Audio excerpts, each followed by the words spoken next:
তো আসসালামু আলাইকুম। হ্যাঁ বন্ধুরা, এই যে দেখেন বেগুন দিয়ে পাঙ্কাশ মাছ দিয়ে রান্না করতেছি। বেগুন দিয়ে পাঙ্কাশ মাছ দিয়ে এই রান্নাটা পছন্দ করেন।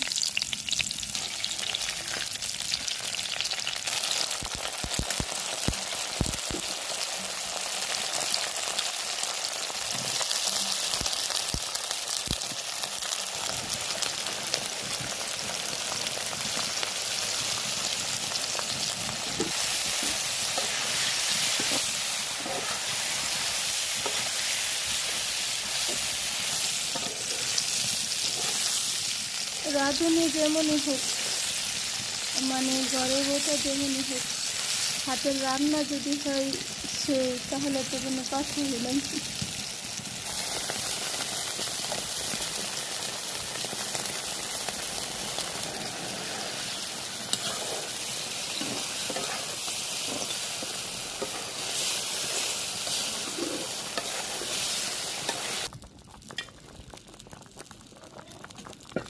তো এই যে বন্ধুরা, এই যে দেখেন আমার তরকারি কিন্তু অলরেডি হয়ে গেছে।